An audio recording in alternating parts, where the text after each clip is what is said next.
Hey guys, it's Dick and Marika here. This is another installment in the series, The Hidden War in Plain Sight. And as we already seen in the past videos, if you have not seen them, please watch them, because it's going to really help you in understanding what is going on really in our world, okay, and how it relates to us Christians, how it affects us as Christians. Okay, so we've seen the blinding of the minds. Satan is the ruler of this world, and he doesn't explicitly rule the world, but through deception he controls people's thinking, okay? And we've seen how he makes war against the woman and her offspring, which is Israel and the Christians. That is what he is doing. That comes from Revelations 12 and 17. And the world is not your friend, okay? That is one of the main themes that I feel that the Lord really wants to stress through this series here. And how does Satan's power manifest itself? In other words, the ideas that he brings to people, they manifest themselves in action. And we see how that works, for example, in communist countries and socialist countries, how the Christians are being persecuted there because of those ideas that Satan has bring into the world, which is the Marxist ideology. I think it's going to be probably 2 videos, because I don't know, I'm going to be able to fit it all in one video, but it's really a very important part of this teaching, because this really goes through the power that Satan has over the masses, okay? And you really have to understand this, because many of you are probably being controlled right now without you even knowing it, okay? So the next part, this video I'm going to talk about the most powerful tool to deceive the masses is the news media. And probably the second most powerful would be the culture, which is controlled by Hollywood influencers, okay? So the book that I wrote, the Lord had me write, I basically was finished with it about over a year ago, but I was just putting it together, you know, going through typographical errors, spelling mistakes and things like that. I caught most of them, but I know some of them slipped through, so, you know, bear with me on that one, those of you that read the book. But I could not have foreseen, you know, the events that's going to taking place right now in 2020. But God knew, okay? And the Bible says in Isaiah 46 and 10, he says, declaring the end from the beginning and from ancient times, things that are not yet done, saying, my counsel shall stand, okay? So the Lord will declare the end from the beginning. It is already basically written.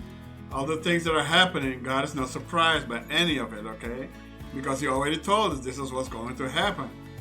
But if we are not in tune, if we cannot discern what's going on, because many of us, I should say, do not read the Bible and do not understand the times that we are living in. And you have to remember, when Jesus was on the scene, he scolded many of the Pharisees and the Sadducees, their teachers, for not understanding the times, okay? He told them, you are a teacher of the law, but you don't even understand the times, that, you know, they didn't understand that he was the Messiah. The Apostle Paul said in Timothy 3 and 1, there's know also that in the last days perilous times shall come. And you can read, it's probably, I think it's the first 3 verses in that chapter, and he goes through everything that's going to happen. And one of the things that he is talking about is really how people will be lovers of themselves, really self-centeredness, which is part of our culture today. Because everything is about me. How many likes can I get on Facebook? How many likes can I get on Twitter or on Instagram? Right? It makes you feel good that, hey, so many people like my post, like my video. You know, and it strokes your ego, right? And it's self-centeredness. That's part of our culture. But anyway, this is a quote from Nelson Mandela. So let's continue with this theme here. A critical, independent, and investigative press is the lifeblood of any democracy. The press must be free from state interference. It must have sufficient independence from vested interests to be bold and inquiring without fear or favor. Okay, and that is a very important statement that he made. And unfortunately, at this point in time, we do not have that in the news media, okay? And I'm going to show you and I'm going to prove to you that the media is very, very deceptive. So if you are watching traditional news media, you are a victim of psychological warfare, also known as propaganda war. 90% of the media is sympathetic to Marxist socialist ideology, and as a result of deliberate indoctrination in our schools and universities that has been going on for decades. And I showed you that in the past videos, how that basically takes place. And their motivation for deception is ideological and also financial. Now, what is psychological warfare? Psychological warfare involves the planned use of propaganda and other psychological operations to influence the opinions, emotions, attitudes, and behavior of opposition groups. Here they say opposition groups, but it really could be anybody, right, in society. So basically, they're literally hacking your brain to see an alternative reality. Okay? Even if you're a Christian, it doesn't matter.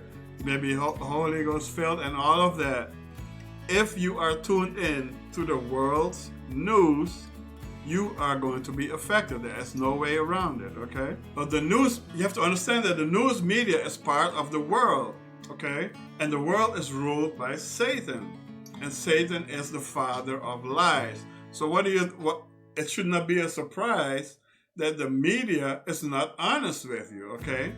Because they are part of the world and they're ruled by the world.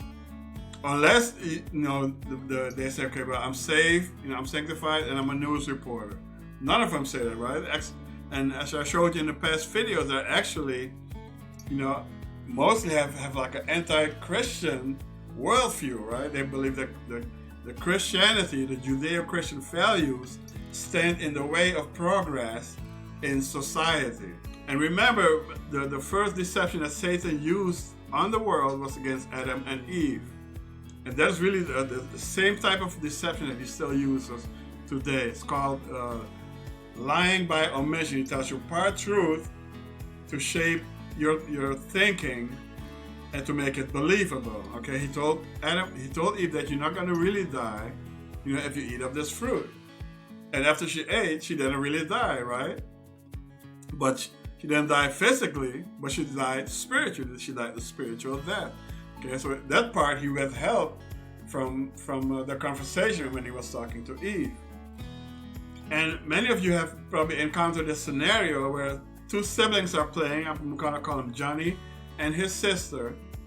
They're playing, and all of a sudden you hear his sister say, "Mommy, Johnny hit me."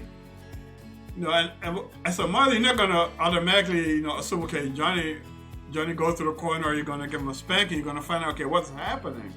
Okay, because you may find out that his sister may be the one that instigated. She may be the one that hit him first, and then he just hit back.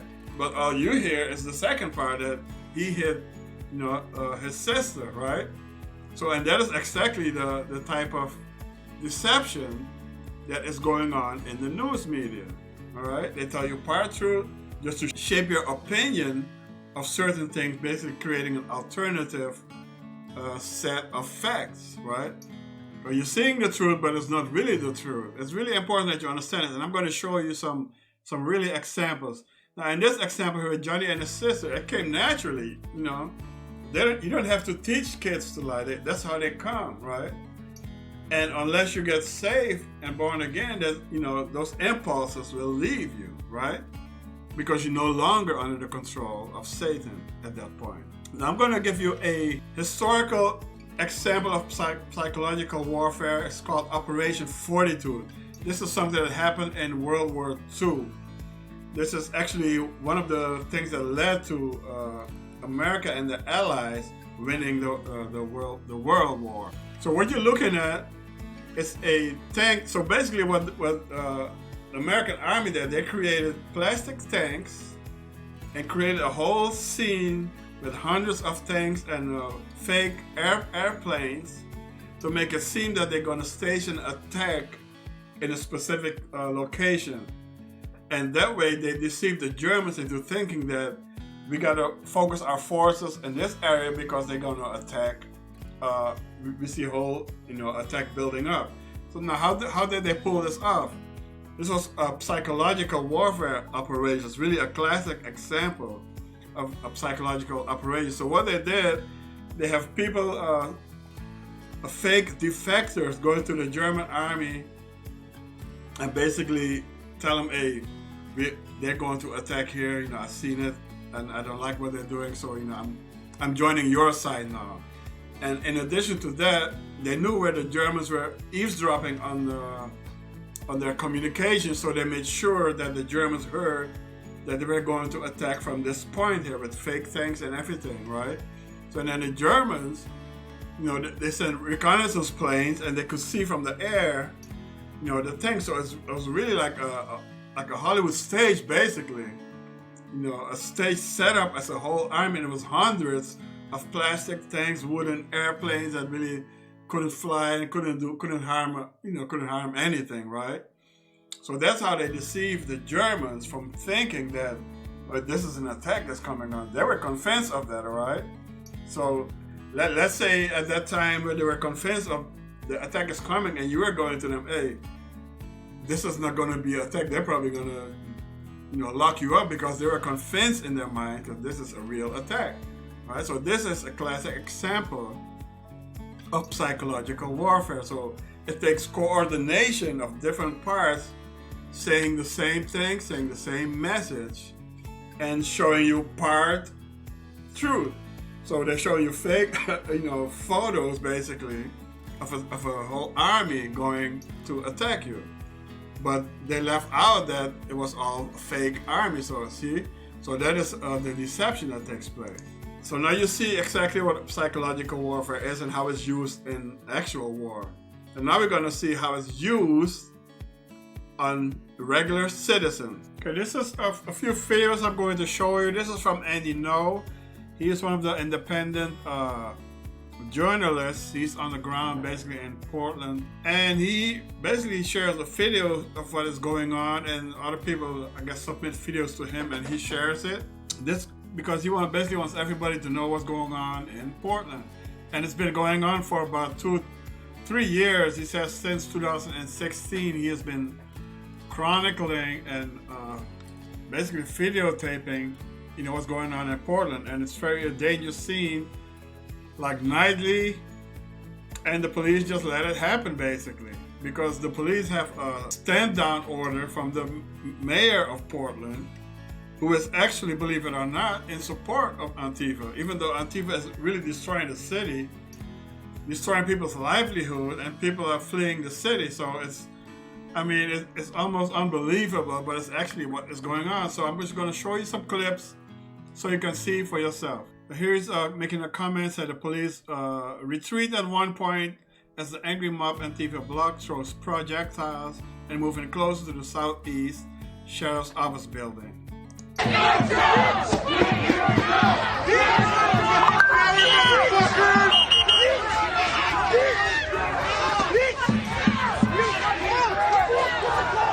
slogan they're chanting is "Quit your job" to the police.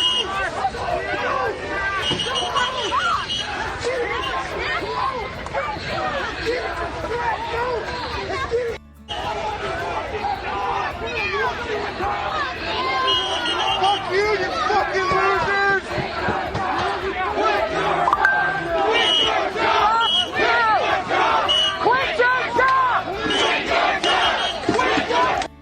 But the police is basically hamstrung by their own leadership. This is from a scene in Chicago as the police were protecting, I believe it's a statue or some kind of monument.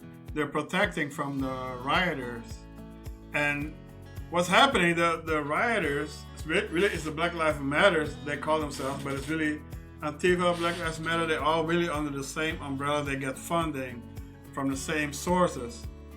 Okay, and trust me, they have a lot of money, and because it takes a lot of organization to do these type of things. So what's happening? They're getting pelted with projectiles, and it's like water bottles. It looks like, but a lot of them there's actually frozen water bottles. So it's really a dangerous situation for the police. So watch this clip.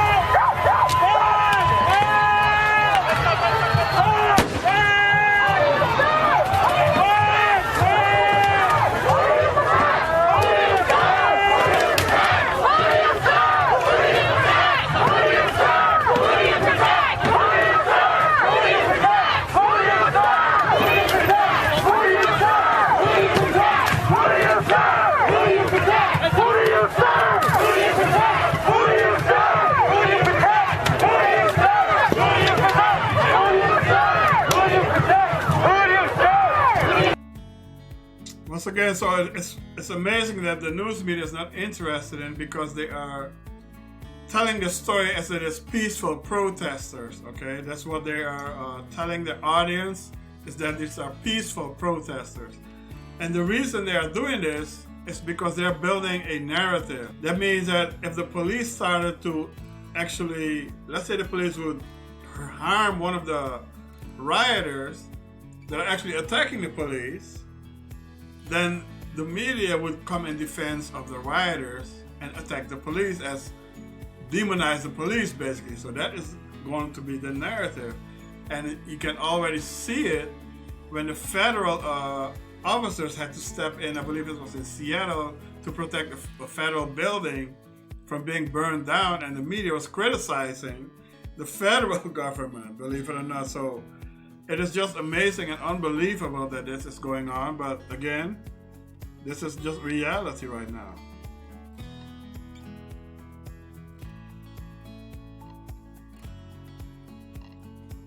Now, and finally, one of the local reporters, they had to report because this video was going viral, where Antifa basically attacked, and some say he may not survive what happened to him. So let's watch that clip.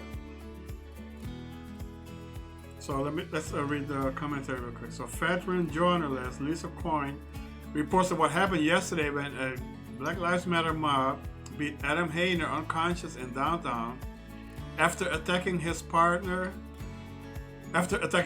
Straight news like this is rare. Most media in Portland have systematically failed or misled the public.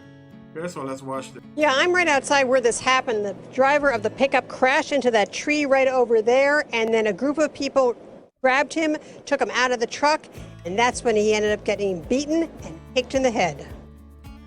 Police say protesters Sunday night had gathered and blocked traffic at Southwest 2nd and Main by the entrance to police headquarters.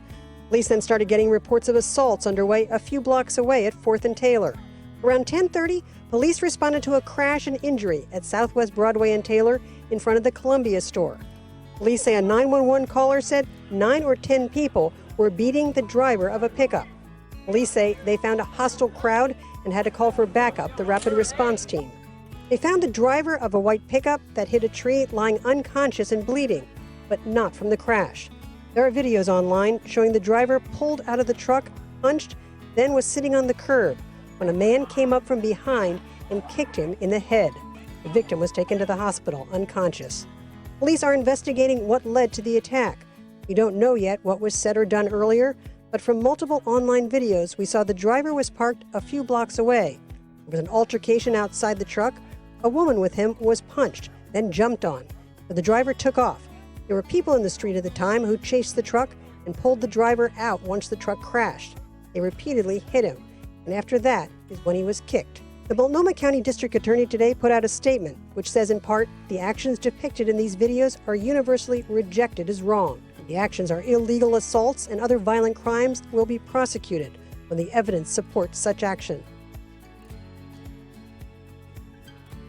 Now, Portland police say they saw, as we did, that there was an altercation that began just a couple of blocks away where the driver of the truck was helping somebody in a situation. They're looking to be able to talk to that person, and anybody who was a witness to what happened here, again, they're looking to talk with them. Live in downtown Portland, Lisa Balick, Point 6 News.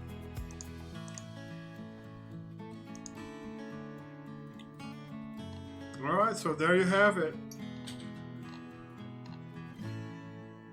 So that is what's going on in Portland, and the same thing is going on in Seattle, and it's starting to happen also in Washington, and they're trying to make inroads in Chicago as we speak. And these are major cities in America, and you're not going to hear this on the national news. This should be national news. I mean, it should be like, cover to cover, from morning to night, but they're not going to cover it because, again, they want to have the narrative out there that these are peaceful protesters, to basically gain sympathy for this movement, right?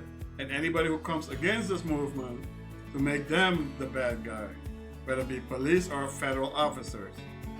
Okay, so in the next video, I'm going to go over some different examples from more basically propaganda operations, and so you can see for yourself what is going on. And one of them was exposed a few years ago, and the media had to report it. And it's very interesting when you see that.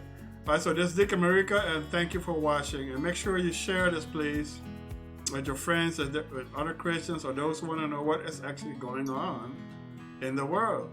All right, this is Dick and Marika, and thank you for watching.